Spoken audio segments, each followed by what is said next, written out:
前世我直到在偏院可喜而死，才知道自己不过是夫君顾景安用来给白月光挡灾的替身。重活一世，正赶上顾家来迎亲，我当着满堂宾客的面，一把火烧了嫁衣，带着重病的幼弟自请除族，回了穷山恶水的原籍老家。顾景安高高在上的冷笑：周万燕，离了侯府，你回那盐碱地里只能吃糠咽菜，我等着你跪着来求我。回乡后，面对等着吃绝户的宗族伯叔，我转头招赘了村委那个流落至此、瞎了一只眼还瘸腿的凶悍猎户。所有人都笑我疯了，守着盐碱地和残废，早晚饿死。可他们不知道，我胸口那枚伴随重生的玉坠里藏着一个万象种子库。大旱之年，饿殍遍野，曾经连草都长不出的荒地里，我种出的战成道堆积如山，水晶番茄和紫玉白菜引得省城商贾踏破门槛。族长捧着族谱跪在我家门外，求我赏口饭吃。后来京城粮荒，顾景安落魄上门求粮，我身边那残废猎户忽然扔了拐杖，将我护在身后。看着他高大的背影，我突然发现自己随手捡来的糙汉夫君，怎么长得和那位传闻中战死沙场的镇国大将军一模一样。喉咙深处那股粘稠的铁锈味似乎还没散去。一拜天地，冰像拖着长枪的高喊声刺破了喜乐。红绸盖头下，一双骨节分明、带着玉扳指的手探入我的视线，递来一端红绸。燕燕，跨过这火盆，你便是我顾景安明媒正娶的妻了。婉儿身子弱，受不得风，等我们拜完堂，她再给你敬妾室茶。周围宾客的道贺声嗡嗡作响，我盯着那双曾亲手将一碗碗掺了乌头毒的补汤端给我的手，指尖猛地收紧，护甲在掌心掐出一道泛白的深痕。前世我就是在这温水煮青蛙的谎言里信了他说的顾林两家世代交好，娶她只为全了长辈恩情，我心中只有你。我将周家商行的印信、王母的十里红妆悉数双手奉上，替他铺平青云路，替他的白月光挡下侯府内宅的明枪暗箭。直到在偏院刻尽最后一滴血，我才知道周家的万贯家财早就被他掏空，连我那年仅8岁的幼弟都被他们故意冻死在寒冬的柴房里。那对璧人踏着我周家满门的尸骨，加官进爵，白头偕老。燕燕，莫要误了吉时。顾景安的手又往前递了递，我冷眼看着那端红绸，猛地抬手，唰，金线绣着牡丹的红盖头被我一把扯下，轻飘飘地落在燃烧的炭盆里，瞬间卷起一阵焦糊的黑烟，满堂喧闹戛然而止。周婉燕，你疯了不成？大喜的日子，你闹什么小性子？顾侯爷，侯夫人。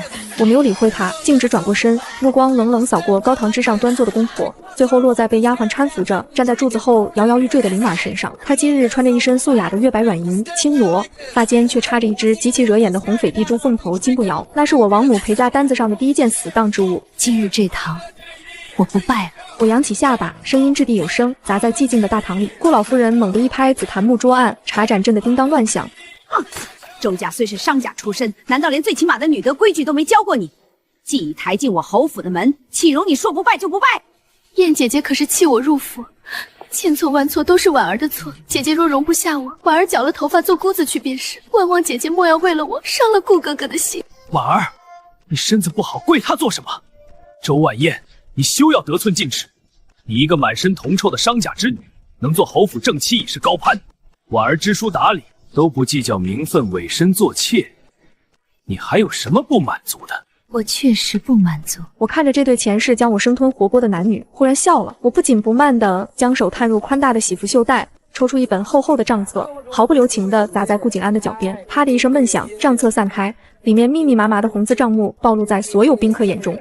顾世子既然说我满身铜臭，那我们就来算算铜臭的账。景泰3年4月，顾家以修缮祖宅为名，从我周家钱庄借调白银2万两。5月，顾世子打点吏部考公司，拿走南珠2壶，徽没石匣。7月，林表妹说京城水土不服，顾世子便将我娘陪嫁的城东300亩水田，神不知鬼不觉地转到了林表妹的名下。我每说一句，顾景安的脸色就白1分。哦，对了，林表妹头上这只步摇，也是半个月前顾世子拿着我王母的私库对牌去周家当铺里提走的，拿我的嫁妆博你的红颜一笑。顾景安，你的脸皮是城墙倒拐砌的吗？周围的宾客倒吸一口凉气，窃窃私语声瞬间如潮水般涌起。天哪，竟是拿未过门妻子的嫁妆养表妹，还侯府世子呢？这行径与吃软饭的无赖有何区别？你闭嘴！一派胡言！这些都是你自愿孝敬长辈、帮衬夫家的，如今到了你嘴里，倒成了我顾家强抢了。来人，少夫人魔怔了，把她带回后院清洗清洗。几个粗使婆子立刻挽起袖子，凶神恶煞地扑上来。谁敢动我？我反手拔下发髻上的金簪，尖锐的簪锋直接抵在最前面的婆子脖颈上，吓得她猛地顿住脚步，杀猪般嚎叫起来。大堂内又是一阵大乱。顾景安，你以为我今日敢掀这盖头就没留后手吗？我冷眼瞥着高堂上气得直哆嗦的顾老侯爷，声音拔高，确保在场每一个宾客都能听得清清楚楚。京兆景衙门张主簿此刻正坐在侯府大门外的茶棚里喝茶。我周家商行名下的36间当铺，钱庄掌柜已经将顾家这3年来从周家拿走的每一笔账目拓印了上千份，此刻就在京城各大茶楼的桌案上放着。大处律第7卷明文规定，凡夫家图谋欺财，数额巨大者，杖100，流3千里；若有构陷谋害之举，罪加1等，摘去顶戴，贬为庶女。我从袖中又掏出一样东西，一张揉皱的药方，上面盖着京城回春堂的红印。这副能让人气血衰败、伪装成痨病之相的千金藤药方，是5天前你的贴身小厮拿着林婉儿的对牌去抓的。要不要我现在请顺天府的仵作来验一验？今早侯府端给我那碗红枣莲子羹里，到底加了什么好东西？此言一出，林婉儿双腿一软，直接跌坐在地，脸色白得像一张纸。顾景安彻底慌了，他上前一步，压低声音，语气里终于带上了哀求的意味：燕燕，有话好说，你先把账本收起来。千错万错是我的错，你莫要毁了顾家，也毁了你自己。你一个被退了婚的女子，日后在这京城还怎么立足？我的立足之地，不用你操心。我一把推开他伸过来的手，将一张早就写好的文书拍在旁边的供桌上，连同一支饱蘸墨汁的狼毫笔。退婚书我已经写好了，签字画押，把我娘的嫁妆和周家的田契原封不动的吐出来，否则咱们现在就去敲登文鼓。我周婉燕就算拼尽周家最后一块铜板，也要拉着你顾景安头上的乌纱帽一起陪葬。空气凝滞了，顾老侯爷闭上眼睛，长长叹了一口气，颓然摆手：签，给他签。顾家的脸，今日算是被你丢尽了。顾景安死死咬着牙，手背上青筋扑起。他知道，今日若是不签，这图谋欺财、下药谋杀的罪名一旦坐实，他苦读10载换来的仕途就全完了。他颤抖着拿起笔，在退婚书上重重签下自己的名字，随后将笔狠狠砸在地上，墨汁溅了一地。周婉燕，你够狠！带着你的臭钱滚出顾家！我将那纸退婚书仔细吹干墨迹，折叠整齐，贴身收好。账还没清呢。我转过头，走向瘫坐在地的林婉儿。你要做什么？林婉儿惊恐地往后缩。我没有废话，伸手一把拔下她发间那只红翡布摇，扯动间，金簪缠住她的头发，痛得她尖叫出声。我的东西，就算是扔了听响，也轮不到你这等脏手来碰。我拿出帕子，嫌恶地擦了擦布摇，转头看向门外等候多时的周家掌柜们。老李，带人去后院对账单，箱子里的东西哪怕是少了一块布头，也让他们顾家按原价拿银票补齐。另外，去把小少爷接出来。半个时辰后，顾家的大门前堆满了沉甸甸的红木香篓。我掀开车帘，看着怀里瘦弱苍白的幼弟周瑾，他正发着低烧，小脸烧得通红，紧紧抓着我的袖口不肯松手。前世他被顾家人丢在柴房里发高烧，顾景安说不过是小孩子着凉，硬生生拖死了他。这时我摸着他滚烫但依然起伏的胸膛，悬在嗓子眼的心终于落回了肚子里。长姐，阿锦迷迷糊糊地唤了一声，不怕，长姐带你回家。我将大氅裹紧他。马车外的老李在窗棂上敲了敲。大小姐，所有地契账面全对清了，现银顾家拿不出，是用城外2间绸缎庄抵的。咱们现在回周家大宅吗？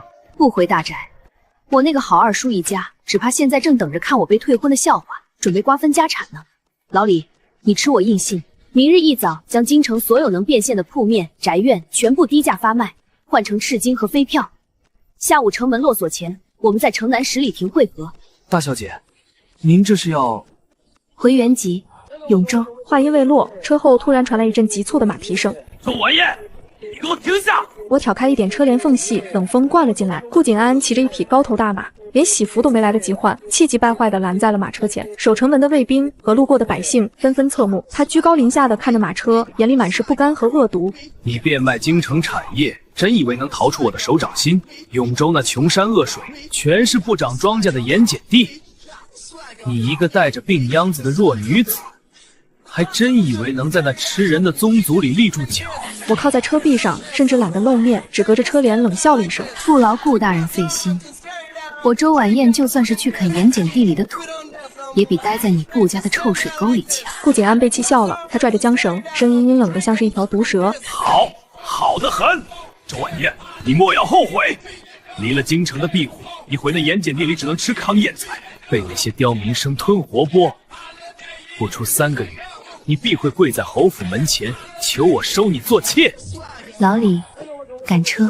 我轻扣车厢，车把式响亮的甩了一个响鞭，马车车轮滚滚向前，直接逼得顾景安的马往旁边退了2步。冷风卷起地上的黄土，将侯府的红绸彻底抛在脑后。我收回视线，手掌轻轻附在胸口，那里贴身挂着一枚触感温润的玉坠，这是母亲临终前留给我的遗物。前世我至死都不知道它有何用处，直到重生的那一刻，我的意识曾短暂的被吸入玉坠之中。在那片浩瀚的虚无里，悬浮着无数散发着微光的虚影，有饱满的稻穗，晶莹剔透的番茄，从未见过的紫色白菜，而最中央的石碑上赫然刻着5个大字：万象种子库。顾景安以为我是落荒而逃的丧家之犬，周氏宗族以为我是带着肥肉回乡的孤女，可他们不知道，我手里握着的是足以颠覆整个大楚天下，让枯木逢春，荒漠生金的底牌。我垂下眼睫，看着熟睡的幼帝，嘴角勾起一抹冰冷的弧度。3个月，顾景安，3个月后，天下大旱，饿殍遍野之时，我会让你看看，到底是谁跪在谁的脚下求生。驾马车出了城门，朝着永州的方向疾驰而去。永州的春风不似京城那般和煦，裹挟着干硬的黄沙，打在脸上隐隐作痛。马车停在周家老宅门前时，朱漆斑驳的大门早被人强行撬开。院子里7、8个5大3粗的汉子正四仰八叉地坐在条凳上喝茶，瓜子提吐了一地。坐在太师椅上的是拄着拐杖的周氏族长，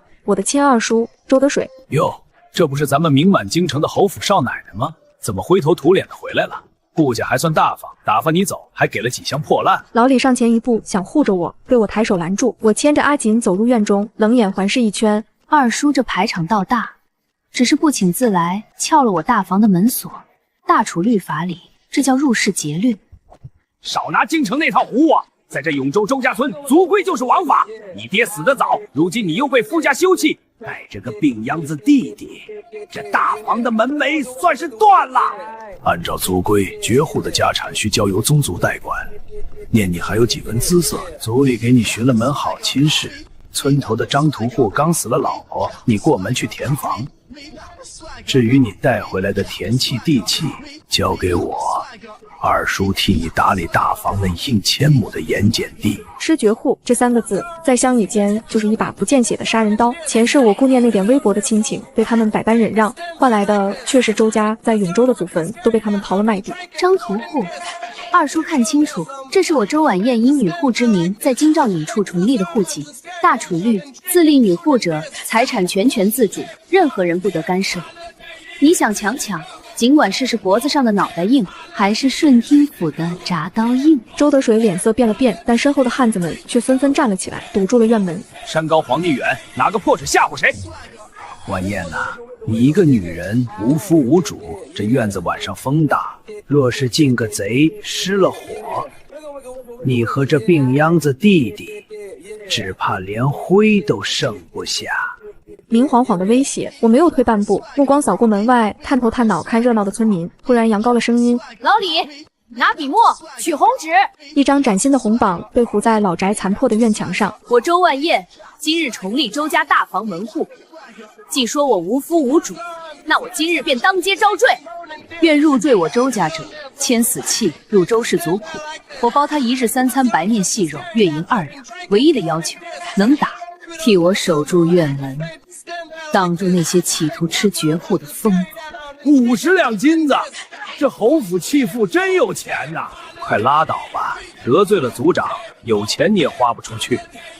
谁敢为了那点钱去惹周德水啊？村里出了名的无赖二狗子凑上前，一双眼睛在我身上乱瞟。周家大丫头，哥哥我虽然不怎么能打，但床上功夫不错，你要不……他的脏手还没碰到我的衣袖，我一脚踹中他的膝盖，二狗子惨叫一声，跪倒在地。我嫌恶地拍了拍衣摆，目光越过人群，落在村口大榕树下的一道身影上。那是一个男人，他坐在一节枯木上，对这边的喧闹充耳不闻。他穿着粗糙的兽皮短褐，右腿笔直地伸着，似乎有些僵硬，半张脸被凌乱的黑发和一块粗糙的黑布眼罩遮挡，露出的下颌线凌厉如刀裁。最引人注目的是他手里那把剔骨刀，刀锋翻转间，一张完整的野狼皮被他行云流水地剥了下来，动作很利精准，没有一滴血溅在身上。村里人似乎都很怕他，以他为圆心，周围3丈内空无一人。那人是谁？我低声问老李：回大小姐，那是半年前流落到咱们村的猎户，没名字，排行老九，人都叫他黄九。听说是个逃兵，瞎了一只眼，还瘸了腿，脾气暴戾得很。前阵子隔壁村几个地痞想抢他猎物，被他一人用柴刀砍断了腿，村里人都当他是活阎王，躲着走呢。活阎王，瞎眼瘸腿，无牵无挂，战力强悍。我看着他握刀时骨节分明、布满后茧的手，心头微动。我提起裙摆，拨开人群，径直朝着大榕树走去。走到近前，一股浓烈的血腥味和松针的冷香扑面而来。黄九没有抬头，依旧仔细地刮着狼皮上的脂肪，那把刀在他指尖转得飞快，刀光森寒。一天管3顿饱饭，月前我给你涨到5两银子，包你在这个村里无人敢惹，医药费我全出，做我的赘婿，干不干？刀尖猛地停住，停在离我斜肩不过半寸的泥地里。黄九缓缓抬起头，那只唯一完好的左眼黑沉如深渊，没有错愕，没有贪婪，只有一种属于上位者的令人胆寒的审视。那种眼神绝不是一个普通乡野猎户该有的。我瘸腿瞎眼，半个废人。周小姐招我，不怕脏了门楣。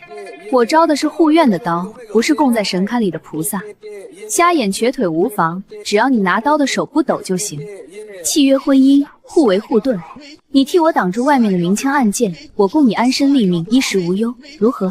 周德水带着人追了过来，见我找上黄九，气急反笑：周万燕，你宁可招一个残废毁容的流民，也不肯听从宗族安排。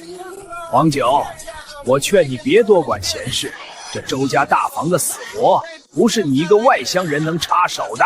黄九没有理会周德水，他的目光扫过我紧握在袖中微微泛白的指尖，又看向我身后怯生生却紧紧抓着我衣角的阿锦。他慢条斯理地将剔骨刀在狼皮上擦净血迹，插回腰间，然后他单手撑着树干站了起来。虽然瘸了一条腿，但他站直时身形竟异常挺拔高大，如同一座压迫感十足的山峰。砰！他一脚踢飞脚边那截碗口粗的枯木，枯木带着劲风呼啸而出，精准地砸在周德水面前。周德水吓得倒退2步，一屁股跌坐在地，身后的壮汉们也纷纷后退，面露惧色。黄九走到我身侧，半个身子将我挡在后面，独眼冷冷扫过周氏宗族众人。这活儿我接了，字据现在就立。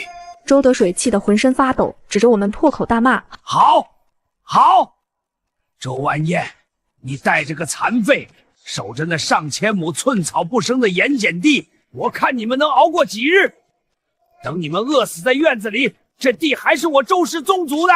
老李，关门放狗！我不愿再听他废话，大门轰然关闭，将宗族的咒骂和村民的指指点点彻底隔绝在外。我带着黄九走进正堂，老李已经将笔墨备好，我提笔飞快地写下2封契书，按下手印，推到黄九面前。从今日起，你住前院东厢房，我住后院，没有我的允许，不许踏入后院半步。你的任务只有一个，拔出所有试图靠近这座宅子的爪子。黄九看都没看契书的内容，拿起笔歪歪扭扭地写下黄九2字，按下手印。大小姐，咱们虽然暂时稳住了宅子，可刚才族长说的对，大房分到的那上千亩地，全是在北坡的盐碱地，连根野草都长不出来。今年雨水又少，若是种不出粮食，咱们带回来的金银总有花光的一天。谁说种不出来？明日一早准备农具，我们去下种。夜深人静，阿锦服了药，沉沉睡去。我独自坐在后院的静室中，从贴身的衣领里掏出那枚玉坠。月光下，玉坠散发着幽幽的青芒。我闭上眼，意识瞬间沉入那片浩瀚的虚无空间。万象种子库已绑定，检测宿主重生1次方可激活，仅限本人使用，不可转赠，不可外泄。兑换规则：需消耗地力与时日，不可无限量产。改良作物需循序渐进，不可一蹴而就。当前环境：土壤盐碱化严重，干旱指数偏高。是否开启初级兑换？开启。我在意识中回应。石碑上的文字变换，3个散发着微光的虚影漂浮到我面前。物品1：吸染黑粉1阶，功效：中和重度盐碱土，锁水保肥，改良土壤结构。物品2：战成稻初级培育种，功效：极度耐旱，60日即可成熟，产量是普通稻种的3倍。物品3：水晶番茄种子，功效：耐贫瘠，果实富含糖分与水分，具有微弱的调理脾胃之效。我用意识触碰那3个虚影，下一瞬，我猛地睁开眼，面前的桌案上凭空出现了3大个沉甸甸的麻袋，一袋装满了黑色细腻的粉末，另外2袋则是饱满圆润、泛着微光的种子。前世顾景安笑我商贾出身心只认钱，可他忘了周家发家靠的就是对田地和农时的极致把控。我不仅会看账本，我更知道乱世将至，粮食才是掐住所有人咽喉的唯一筹码。我提着那一袋歇壤黑粉，推开房门，走向前院。刚踏入中庭，一道冷冽的劲风骤然袭来，我没有躲闪，唰的一声，一把锋利的柴刀停在我的颈侧，刀刃甚至斩断了我鬓角的一丝碎发。黄九从廊柱的阴影中走出来，手握刀柄，眼神如夜宵般锐利。他看清是我，才缓缓放下刀，目光落在我手里那袋黑色的粉末上。半夜3更，周小姐这是要去哪儿？他声音低沉，带着不易察觉的警惕。去地里，既然招了你做护院，那就发挥点作用。提上他，跟我走。黄九没多问，单手接过那个足有100来斤重的麻袋，轻松的仿佛提着一团棉花。北坡的盐碱地连绵成片，在月色下泛着一层惨白的盐霜，像是一片死地。我走入田中，抓起一把泛着白霜的泥土，在指尖碾了碾，干硬板结，毫无生机。老李，挖沟引水。我吩咐跟着来的老李。黄九，把袋子里的黑粉均匀地撒进刚挖好的沟槽里。黄九站在田埂上，夜风飞起他的眼罩，那只独眼里透出明显的不解。这地里的盐霜比雪还厚，就算你撒了金粉，也不可能长出半根庄稼。周小姐，白费力气。若是种出了呢？我接过老李递来的水桶，将井水沿着洒满黑粉的沟槽浇下。奇迹就在这一刻发生，黑色的粉末一接触到水和盐碱土，立刻发出细微的滋滋声。原本板结泛白的土壤，竟然以肉眼可见的速度变得松软湿润，透出一种肥沃的深褐色。黄九握着麻袋的手猛地收紧，骨节发出轻微的咔嚓声。他死死盯着脚下发生变化的土地，独眼中第一次流露出掩饰不住的震惊。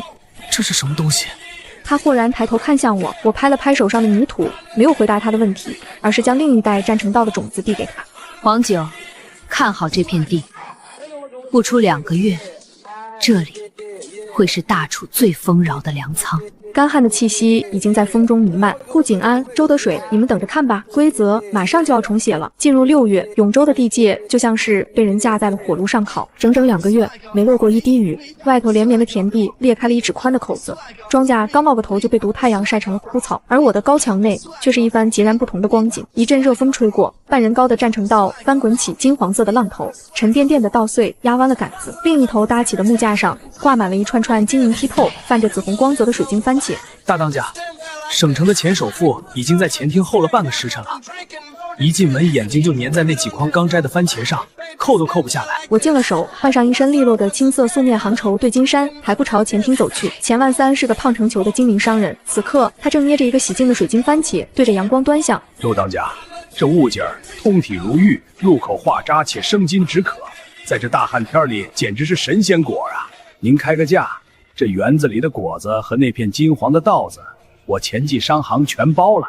钱老板是个痛快人，既然你要包圆，那我就明算账。战成道一担10两白银，这水晶发番茄50文一颗，概不还价。周当家，您这是抢钱呐！如今外头精米虽涨，也才2两银子一担，您这开口就是10两。还有这番茄50文一颗，能在城东买2只肥鸡了。外头精米是2两，可钱老板买得到吗？我放下茶盏，瓷器碰撞，发出一声脆响。京城粮仓亏空的消息，别人不知道，钱老板这种手眼通天的人会不知道。大旱已成定局，不出半月，别说2两，就是20两一担，也有的是人卖儿育女来换。至于这番茄，大旱之年，达官贵人们火气旺，这东西能清热解毒，调理脾胃。你运去京城，卖给那些侯门大户，别说50文，1两银子一颗，他们也抢着要。钱万三被我一番话说得哑口无言，额头上渗出细密的汗珠。我这里的货，大楚境内独此一家，别无分号。我不收铜钱和飞票，只要现银。另外，除了现银，钱老板还得替我办一件事。周当家，请讲。钱万三的语气已经不自觉地带上了敬畏。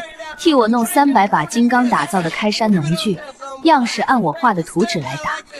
半个月内，连同银子一起送进我的庄子。农具是幌子，我要的是足以武装家丁的利刃。乱世怀璧其罪，没有刀锋护着的粮食就是催命符。钱万三盯着那份几乎是割肉的垄断契约，咬了咬牙，提笔签下了大名。当天傍晚，钱万三的马车拉着第一批晶莹剔透的番茄出了村口。这动静自然瞒不过村里那双双饿绿了的眼睛。入夜，闷热无风，我坐在后院核对着账目。前院突然传来一阵细微的响动，紧接着几声沉闷的落地声打破了寂静。谁？牢里的厉喝声刚起，便被一声惨叫打断。我立刻吹灭了油灯，推开窗棂的一道缝隙，月光下，3个蒙着脸的壮汉翻过了高墙，手里拿着明晃晃的镰刀和麻袋，其中一人正一脚踹翻了牢里，骂骂咧咧地朝稻田那边走去。得水叔说了，这娘们儿肯定有妖法，咱们把这些苗子全割了，连泥带根挖走。话音未落，一阵沉闷的拐杖点地声从廊柱的阴影中传来，哒哒哒，不疾不徐，却像是踏在人的心尖上。3个贼人猛地回头，黄九扛着一把劈柴的盾斧，从黑暗中缓缓走出。他没有穿上衣，结实的肌肉在月色下泛着冷硬的铁色。那只独眼死死盯着闯入者，透出一种看死物般的漠然。装什么神弄什么鬼！一个瘸子怕他作甚，命尖子他！领头的贼人壮着胆子，举起镰刀就朝黄九砍去。黄九甚至没有退半步，他握着斧柄的手腕猛地一转，那把笨重的盾斧在他手中轻巧的如同无物，带着撕裂空气的尖啸，以雷霆万钧之势劈下。咔嚓，贼人手里的生铁镰刀应声断成2截，盾斧的去势未减，刀锋硬生生停在领头贼人的鼻尖前，凌厉的罡风削断了他额前的头发。他脸上的黑布瞬间被劲风撕裂，露出周氏宗族周大牛那张因极度惊恐而扭曲的脸，一股浓烈的尿骚味弥漫开来。周大牛双腿一软，直挺挺地跪在了地上，当下湿了一大片。剩下2个贼人吓得扔了麻袋，连滚带爬地往墙头爬。滚回去告诉周得水，再敢越界半步，我剁了他的手喂狗！几个贼人屁滚尿流地翻出墙头，消失在夜色里。危机解除，我点亮了灯笼，走到前院，牢里正在清点被踩踏的稻苗，心疼地直拍大腿。我走向黄九，他正弯腰捡起地上的断镰，借着灯笼的微光，我瞥见他右臂上有一道深可见骨的划痕，是被贼人翻墙带进来的铁蒺藜划破的，鲜血正顺着肌肉纹理往下淌。进窝，我简短地说道。他没有动，只是抬手用粗糙的拇指抹去血迹。小伤。你是我的护院，你这只手要是废了，谁来替我拿刀？我付了月钱，就不允许我的刀生锈。滚进来上药。黄九沉默了片刻，终于迈步跟进了东厢房。一盏孤灯如豆，我把金创药和干净的纱布放在桌上。黄九单手解开护腕，动作有些迟缓。手拿开。我走过去，按住他的胳膊，他身体猛地一僵，下意识的想要回撤，却被我死死扣住手腕。这是我第一次如此近距离的看他，宽阔的胸膛和背脊上没有一块好肉，大大小小的伤疤纵横交错，像是一张密不透风的网。我用烈酒清洗着他手臂上的新伤，目光却落在他左肩处一道贯穿前后的陈年旧疤上，那疤痕边缘呈现出古怪的锯齿状。大楚玄铁重剑留下的贯穿伤，你后背那几处圆形的凹陷是北狄游牧骑兵常用的倒刺狼牙剑，还有你这条腿的筋脉，不是摔断的，是被战马生生踩断的。黄九猛地转头，那只独眼里的慵懒与漠然瞬间荡然无存，取而代之的是令人窒息的杀机。他仅存的左手瞬间锁住了我的咽喉，他没有用力，但那股从尸山血海里爬出来的威压，足以让普通人胆寒。你到底是谁？他声音低沉的像是在喉咙里碾碎了冰块。一个被休弃回乡的商贾之女周万燕。黄九，永州山里的野猪可不会列阵射箭，你这身伤，只有经历过尸山血海的万人阵仗，才能留得下来。他盯着我，呼吸微微沉重。你怕我报官抓你这个逃兵？我若是要你死，刚才这金创药里多加一味亲子就足够了。黄九定定地看了我半晌，缓缓松开了手。你不怕我？他退后一步，隐没在半明半暗的光影里。我连吃人的礼教和夺财的前夫都不怕，会怕一把能护住我身家性命的刀？我不管你以前是谁，犯了什么事，在我这座宅子里，你只是黄九。我出钱出粮，你出命保我，这笔买卖你只管放心做。黄九垂下眼睑，看着手臂上包扎的整整齐齐的纱布，嘴角突然勾起一抹极淡的弧度。周小姐，你比我想象的还要疯。世道疯了，清醒的人怎么活？我端起铜盆往外走，走到门口，我停下脚步。你的腿虽然筋脉断了，但并未彻底坏死。等我第一批粮卖出去，我会替你寻回春堂的圣手，接上他。我没回头看他的表情，径直走入了夜色。贼人夜袭后的第3天，周氏宗族终于撕破了脸。大当家，不好了！周得水那老王八蛋联合了县衙里的张主簿，带着几10个村民，把上游白龙河的闸口给堵了。我眉头一皱，白龙河是这方圆100里唯一的水源，这几个月大旱，河水本就快见底了，如今他们一截流，我们那上千亩地就彻底断了水。虽然占城道耐旱，但也架不住10天半个月没有一滴水滋养。他们这是想把我们活活渴死，逼我们交出田地呀！去套车。叫上黄九，带上钱老板昨夜送来的10万两飞票，去上游。马车疾驰，不到半个时辰，便到了白龙河上游的清风峡。隔着老远，就看到周德水正坐在河滩的太师椅上，指挥着几十个青壮年，用沙袋和巨石把流向下游的河道堵得死死的。周晚宴，二叔早告诉过你，这周家村的天是我周德水撑着的，你不是能种吗？我倒要看看，没水，你的地里能长出什么金疙瘩来？周围的村民爆发出一阵哄笑。我站在马车上，居高临下的看着他。二叔，你截断河水，就不怕县令怪罪？县衙的张主簿就在这儿。县太爷说了，大旱之年，水源要紧着村里的良田。你们大房那片盐碱地本就是废地，就不浪费这水了。好一个不浪费！我没有动怒，只是从袖中抽出一沓厚厚的红气，轻轻抖开。张主簿，既然您在这儿，那就省得我跑一趟县衙了。2个时辰前，我的人已经去了州府。白龙河源头的这座清风峡，连同周围500亩荒山，我已经花1万两白银，连山带水全部买下了。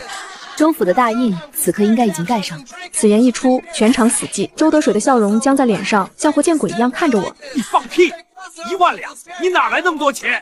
我不光买下了源头，我还高价雇了省城最好的工匠。明日起，这清风峡将修筑一座高3丈的水坝，这白龙河的水，从今往后只流进我周家大房的水库。既然二叔把河道堵了，那就堵得结实点儿，一滴水也别想流进你们的田里。你敢？这是祖宗留下来的水，你个贱妇敢独吞！砰！黄九不知何时出现在车辕前，未出鞘的柴刀连刀带鞘，重重砸在周德水的胸口。周德水直接倒飞出去，砸在沙袋上，喷出一口鲜血。大楚律法，私产神圣不可侵犯。想用水可以拿你们手里的地契来我的庄子换水，不换的就在这旱天里干死吧。我放下车帘，回庄。马车在周德水绝望的哀嚎声中碾过干涸的黄土，扬长而去。烈日烘烤着干裂的大地，永州周边的树皮都被逃荒的饥民啃得精光。短短半个月，清风峡的水坝彻底落成，白龙河的水被死死截留在我大房的水库里，通过我命人连夜挖掘的暗渠，源源不断地灌溉着北坡那上千亩的占城道。而水坝下游的周家村却成了人间炼狱，原本指望着截流可死我的周氏宗族，此刻却面对着颗粒无收，连井水都打不出一滴的绝境。村民们眼眶深陷，皮包骨头，如同一群行尸走肉。大当家，他们来了！老李站在角楼上，望着庄子外黑压压的人群，声音有些发颤。我站在高高的城墙上，俯瞰着下方。周德水被人用担架抬着，形容枯槁。他身边跟着几百号周家村的村民，以及附近村落逃荒来的饥民。无数双眼睛死死盯着我高墙内那片金黄色的道浪，有人甚至忍不住开始啃食地上的干土。周晚宴！周德水用尽全身力气，颤巍巍地举起手里那本厚厚的泛黄的册子，那是周氏的族谱前世。就是这本册子上的一条条规矩，逼得我王母含恨而终，逼得我将家产拱手让给顾景安。二叔错了，宗族错了，你到底也是周家的人啊！求你看在同宗同源的份上，放一口水，施舍点粮食吧！村里已经饿死3个孩子了。他这一跪，身后的几百口人齐刷刷地跪倒在地，哀嚎声震天动地。我看着下方那一张张曾经对着我恶语相向、企图吃绝户的脸，心里没有一丝波澜。现在想起我是周家人了。我冷笑一声，声音透过扩音的竹筒，清晰地传遍每一个人的耳朵。2个月前，你们撬开我大房的门，要将我田房卖掉时，怎么不说同宗同源？你们截断白龙河的水，要把我和幼弟活活渴死时，怎么不想想同宗同源？下方鸦雀无声，只有沉重的喘息声。大当家，难民太多了，如果他们饿极了强攻庄子，咱们的人手怕是顶不住。老李压低声音担忧道。我转头看了一眼站在身侧的黄九，他双手抱胸，一把蓦地锃亮的金刚长刀斜挎在腰间，他仅剩的独眼冷漠地扫视着下方，如同看一群蝼蚁。他身后站着我用重金和粮食招募来的50名护院，全副武装，严阵以待。谁敢上墙，杀无赦！黄九的声音不大，却带着令人胆寒的肃杀之气。不需要杀人。我越过城墙夺口，伸手接过老李递来的一沓白纸。周德水，这族谱上的规矩说，女子无才不得继家业，说绝户之财需充公宗族。既然这族谱吃人，那今日我就立一个新的规矩。我猛地扬手，哗啦，几百张盖着红手印的契书如雪片般从城墙上飘落，落在饥民们的面前。这是雇佣卖身契，签了它，你们就不再是周氏宗族的人，而是我周晚宴的佃户长工。从今往后不受族规管辖，只认我庄子的规矩。干活的一入3餐管饱，有白面有精米；生病的庄子里出药钱。但谁若是敢偷懒、私藏，或者再提半句宗族规矩，立刻乱棍打出，永不滥用。我死死盯着周德水，看着他因绝望而剧烈颤抖的身体。至于你，二叔，你年纪大了，干不了活，这本族谱你就留着带进棺材里慢慢念吧。底下的人群死寂了片刻，突然，一个抱着枯瘦婴儿的妇人连滚带爬地冲上前，抓起一张契书，咬破手指就按了下去。我求大当家赏我儿一口米汤。这就像是一个信号，无数饥民疯狂地扑向那些契书，什么百年宗族，什么尊卑伦常，在饿得发绿的眼睛面前，连个屁都不是。周德水被人潮推倒在地，他绝望地看着那些曾经对他言听计从的族人，为了活命，毫不犹豫地背弃了他。兵不血刃，瓦解百年宗族。从今日起，这永州地界再无周氏宗族，只有我周婉燕的铁壁庄园。当夜，庄子外的大锅里熬起了浓稠的战成稻米粥，米香飘出10里地。我坐在书房里，桌案上堆满了新签的雇佣契约。有了这几百号劳动力，我的第2批万象种子库里的高产红薯和抗旱大豆终于可以大规模下地了。吱呀，房门被推开，黄九端着一碗清热的绿豆汤走了进来。他没有穿护院的短褐，而是换上了一身黑色的劲装。这几个月的休养，他身上的旧伤医好了大半，原本消瘦的脸颊也丰溢起来。那道横跨鼻梁的刀疤，非但没让他显得丑陋，反而增添了几分令人移不开眼的野性与锋利。门外的人安顿好了，一共收编了412人，青壮劳力150人，我都打散编入了护院和巡逻队。他将绿豆汤放在我面前，动作利落。辛苦了。我端起碗，刚喝了一口，却听他低沉的声音在头顶响起：京城出事了。我握着瓷碗的手猛地一顿，抬眸看他。黄九没有避讳我的目光，他从怀里掏出一封用蜜蜡封口的密信，放在桌上。信封上没有署名，只有一个暗红色的奇异图腾，那是代表大楚最高军事机密的飞越标记。大旱蔓延到了北方5省，国库空虚，拨不出1粒赈灾粮。3天前，北敌骑兵趁机扣关，连下3城。驻守北境的镇国军因为断粮3个月，已经开始杀战马冲击。黄九的声音很平静，平静的像是在说别人的事，但他垂在身侧紧握的拳头，手背上抱起的青筋，却出卖了他此刻内心的惊涛骇浪。我放下碗，目光落在那封密信上。这信是给你的。是。黄九深吸了一口气，突然单膝跪地，他一把扯下右眼上的黑对眼罩，那只传闻中瞎了的右眼赫然是一颗完好无损、深邃如寒潭的黑眸，两只眼睛同时盯着我，带着一种不容置疑的决绝与压迫感。他从贴身的胸口处掏出一枚黑铁打造、雕刻着盘龙的虎符，重重拍在我的书桌上。大楚镇国大将军黄云锦。他薄唇轻启，吐出那个曾经震动天下、让北敌闻风丧胆的名字。半年前，朝堂政敌勾结监军，在我的粮草里下毒，导致我军大败。我拼死突围，流落永州，本想查清内奸，再图后效。黄云锦目光灼灼地看着我，仿佛要看穿我的灵魂。周婉燕，这几个月，我看着你把一片死地种成金山，看着你兵不血刃瓦解宗族，你手里那神鬼莫测的种地本事，我知道你没说实话，我也不打算问。但我现在需要粮食，镇国军10万将士的命，大楚北境千万百姓的命，都在你那上千亩地里。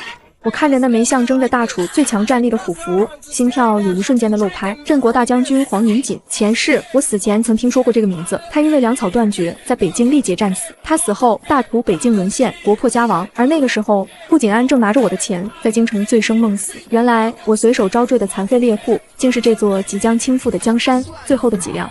你有多少？我强压下心头的震动，声音清冷：10万担，这几乎是你庄子里所有的存粮。我没有现银给你，只有这块虎符和黄某人这条命。空气仿佛凝固了，10万担粮食，在这个大旱之年，价值连城，足以买下半个永州。这不仅仅是粮食，这是我安身立命、向顾家复仇的所有底牌。我垂下眼眸，看着桌上那枚冰冷的虎符，突然笑了。黄云锦，你太小看我周婉燕了。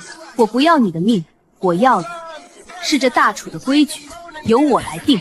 我走到墙边，扯下挂在墙上的大楚疆域图。这10万担粮食我给，不仅给精米，我还给你最顶级的止血金创药，能让战马日行千里的秘制草料。但我要的报酬是，等你平定北境，我要你上奏朝廷，保我做这大楚开国以来第1位正3品司农女官。顾景安不是最看重他那点可怜的权力和名分吗？那我就要站在朝堂之上，用他最引以为傲的律法和权柄，一点点碾碎他的骨头。黄云锦看着我，那双深邃的黑眸里第一次燃起了熊熊烈火，那是一种棋逢对手的震撼，也是成年人之间极致的相互吸引。他没有说多余的废话，只是握紧了我的手腕，掌心的温度滚烫，几乎要将我灼伤。一言为定，等我回来，谁若敢拦你的路，我的刀便替你杀谁。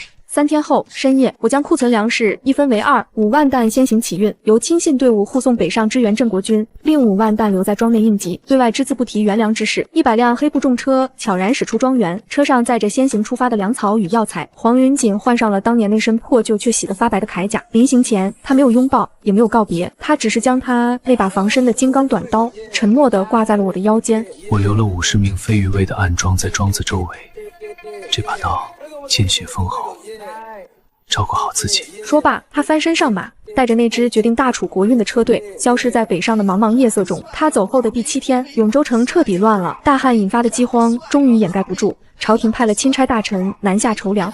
大当家，钦差大人的仪仗到了城外，县太爷带着人把咱们庄子给围了。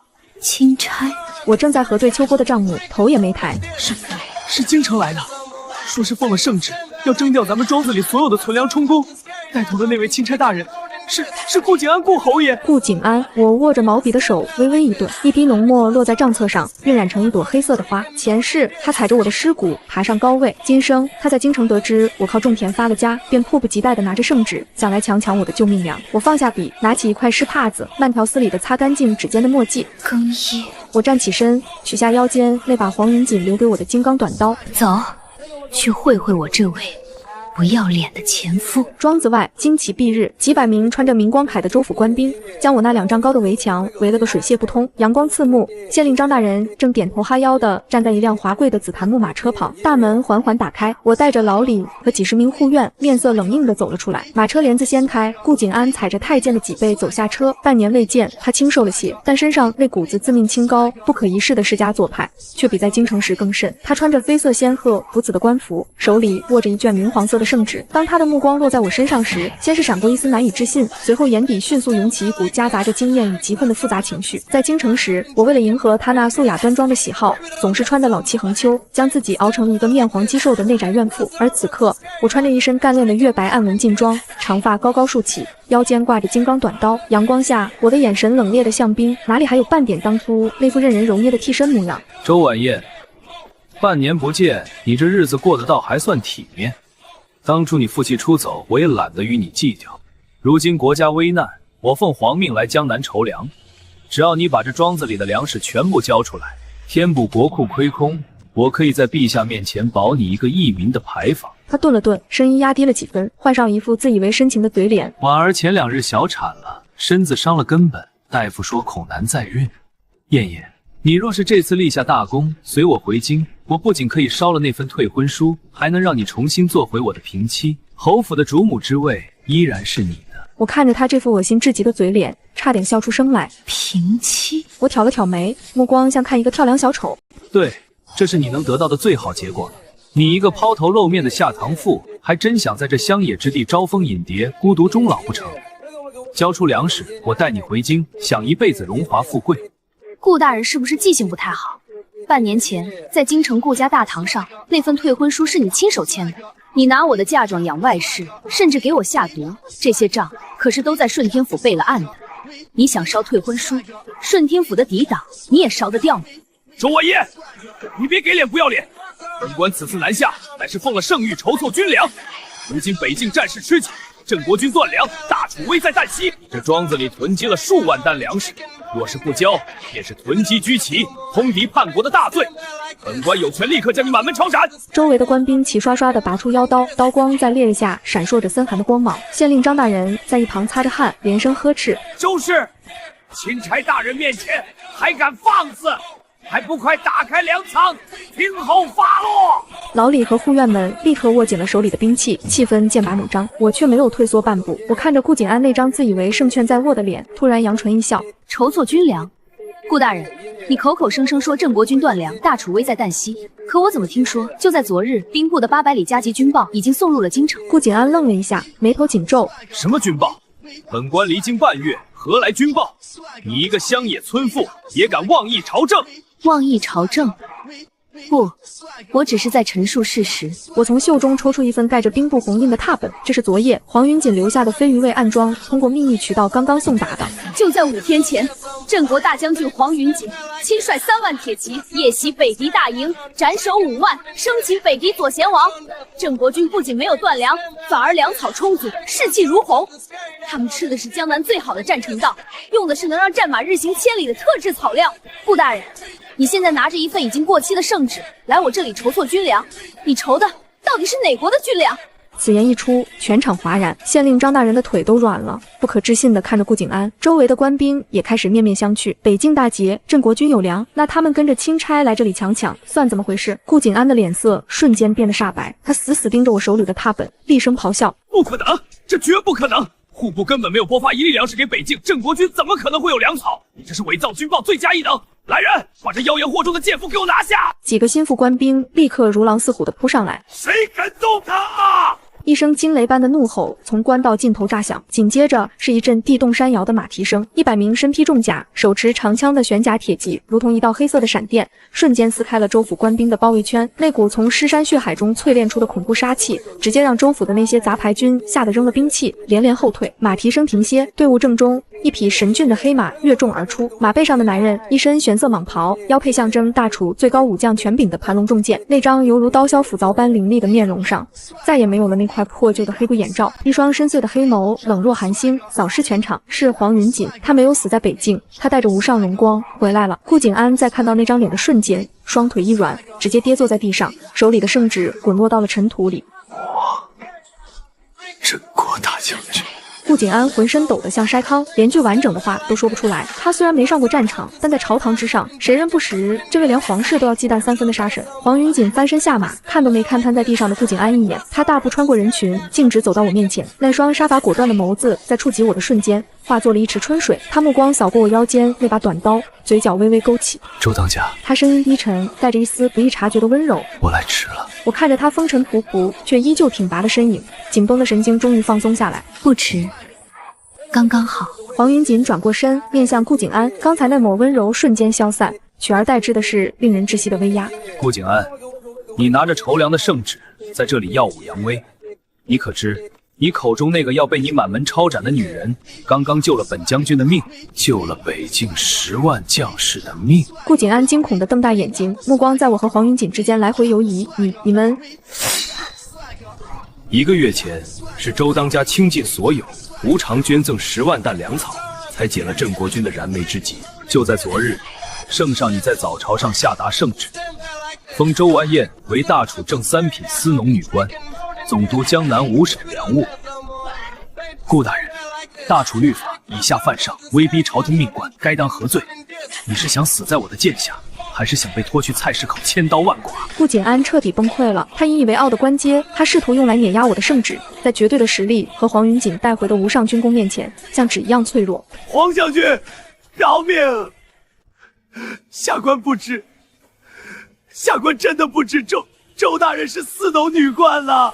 他转头看向我，像抓住最后一根稻草般嘶喊：燕燕，燕燕，你帮我求求情，我们毕竟夫妻一场啊！看在往日的情分上，你不能杀我！情分？我走到他面前，居高临下的看着这个曾经不可一世的男人，此刻像条狗一样趴在我脚下。顾景安，你是不是忘了我的反击从来不喜欢见血？我伸出手指，用极低的声音，只用我们3个人能听到的音量说道：你这次来江南筹粮，户部给了你30万两的筹粮专款，对吧？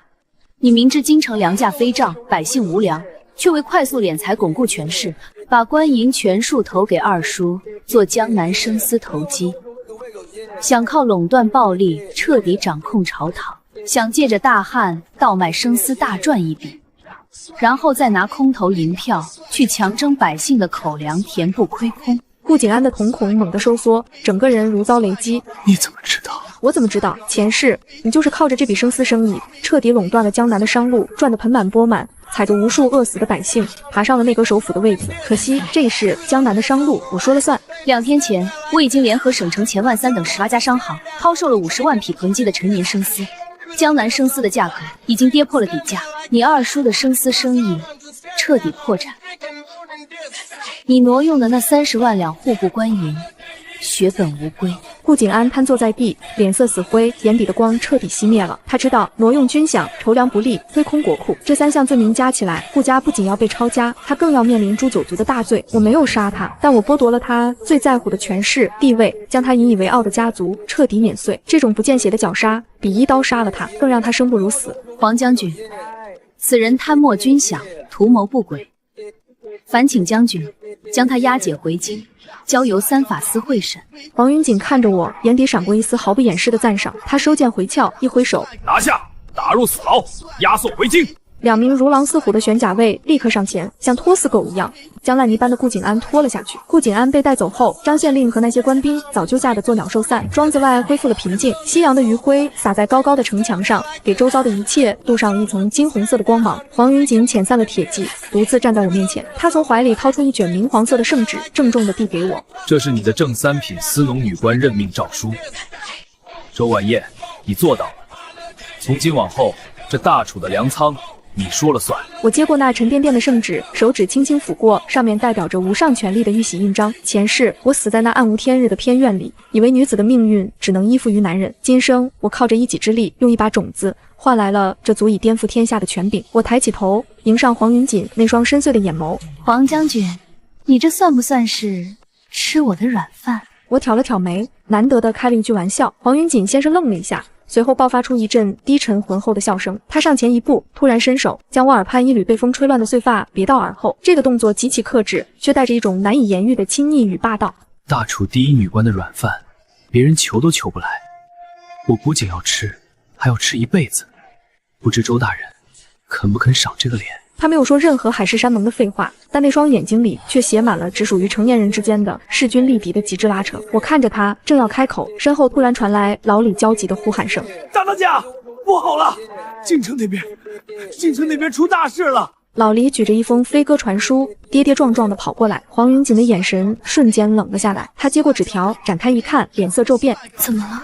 我察觉到不对，沉声问道。黄云锦死死捏着那张纸条，指节泛白。他抬起头，目光复杂地看着我。皇上驾崩了，太子继位，顾景安的妹妹，那位在宫里一直不受宠的顾贵人，被封为太后了。空气瞬间凝固，顾景安被我做局搞垮，本该满门抄斩，可现在顾家却出了一个太后，此局似乎被强行逆转了。永州庄园的书房里，死一般的寂静，摇曳的烛火映照着那张短短2行的密信：皇上驾崩，新帝年仅6岁，太后顾氏垂帘听政。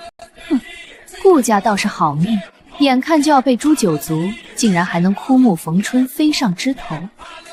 顾景安现在到哪儿了？黄云锦眉头紧锁，沉声道：“押解队伍才走出300里，顾太后既然上位，第1道懿旨必然是赦免顾景安，甚至可能直接将你我的罪名反扣。你如今虽是正3品司农，但在太后的懿旨面前，不过是一介可以随意拿捏的臣子。”拿捏我？我站起身，走到巨大的大楚疆域图前，目光落在京城的位置。黄云锦，你太高看皇权，也太低估粮食了。顾太后以为坐在那个位置上就能翻手为云覆手为雨，可她忘了，这天下大旱还未过去，国库连老鼠都饿死。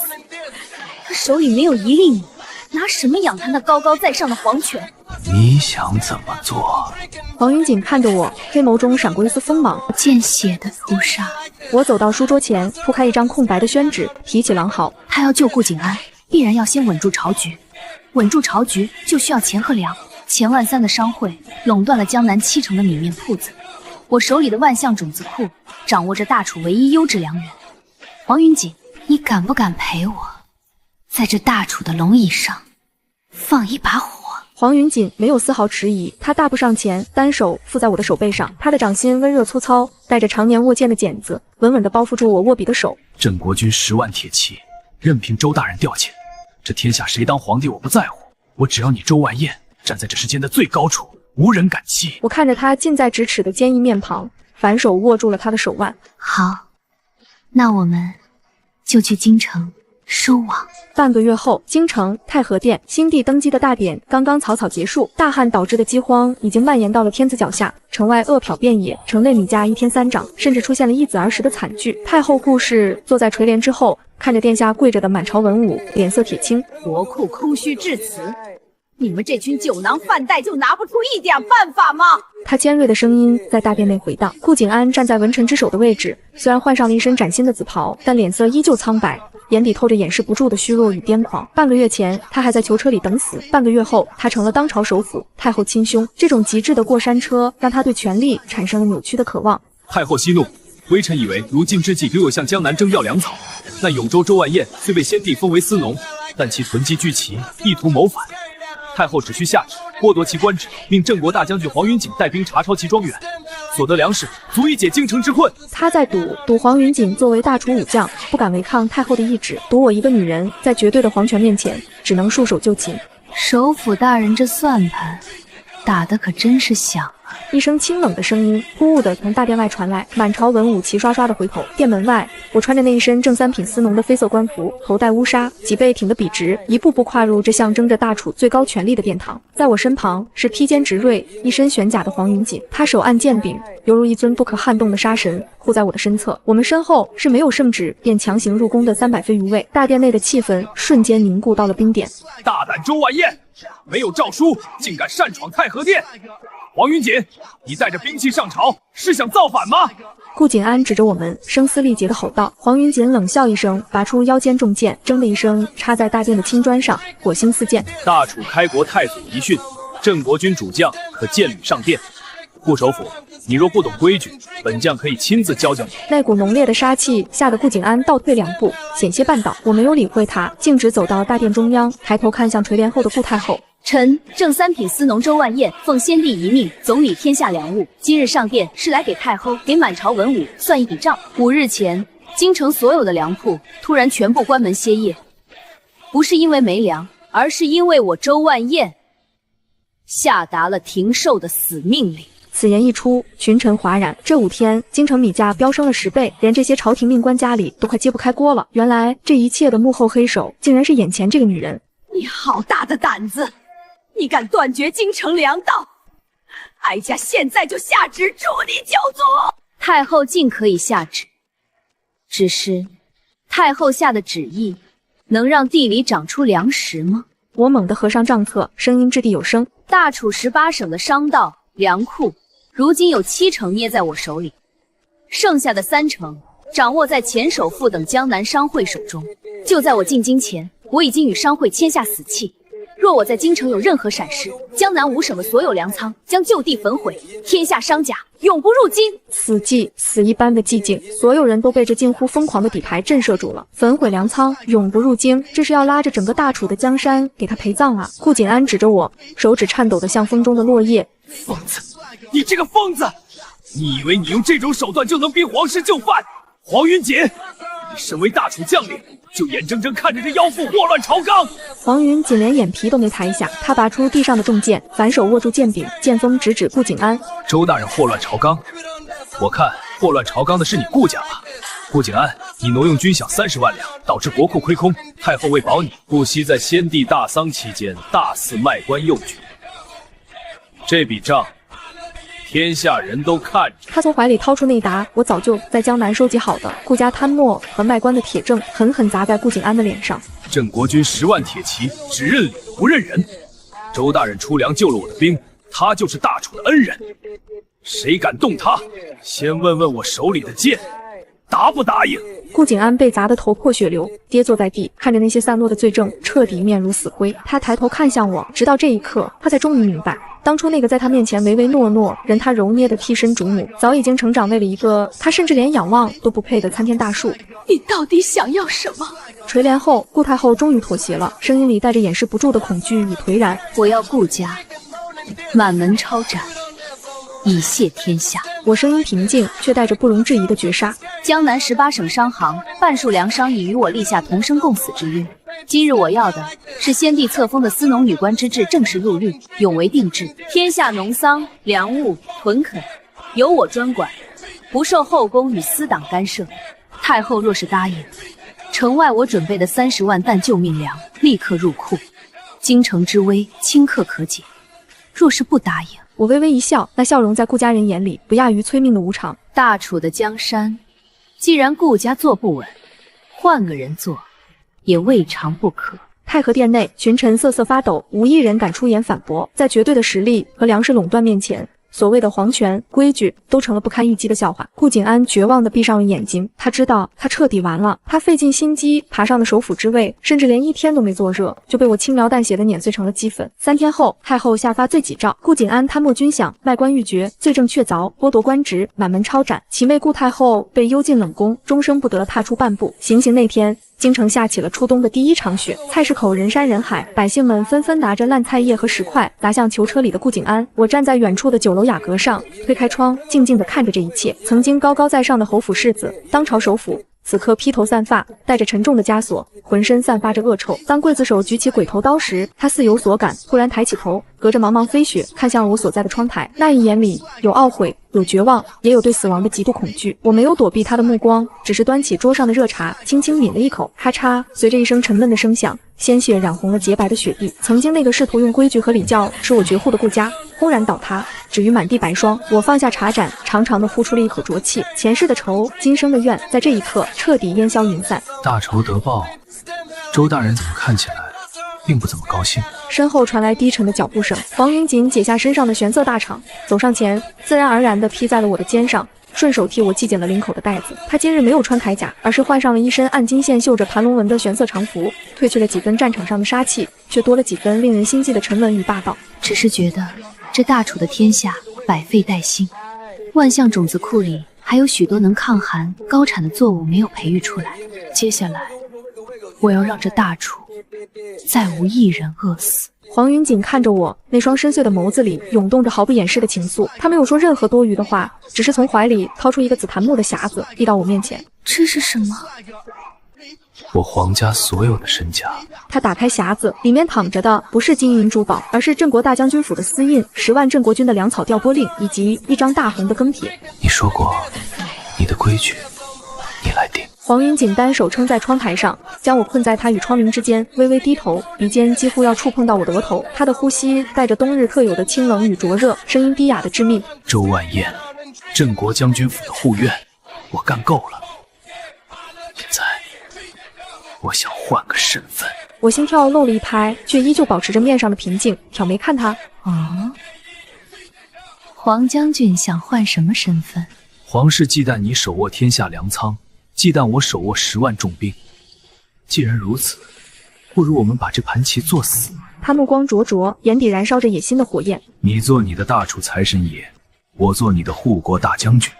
这大楚的江山，我替你守着，你归我。没有风花雪月的山盟海誓，只有成年人之间最极致的交托与并肩。我看着匣子里的庚帖，又看向他那双深不见底的黑眸，良久，我突然笑了。我伸手毫不客气地将那个紫檀木匣子收进袖中。黄将军，你这算盘打得不错。我迎上他的目光，伸手拽住他的衣领，将他拉向自己，两人的呼吸瞬间交融。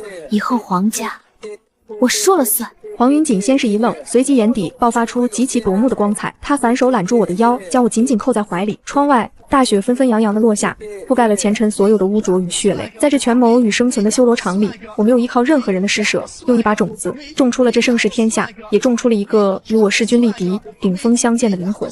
属下黄云锦，遵周大人令。他低头，在一个极其克制的距离停下，额头抵着我的额头，许下了这一生最重的承诺。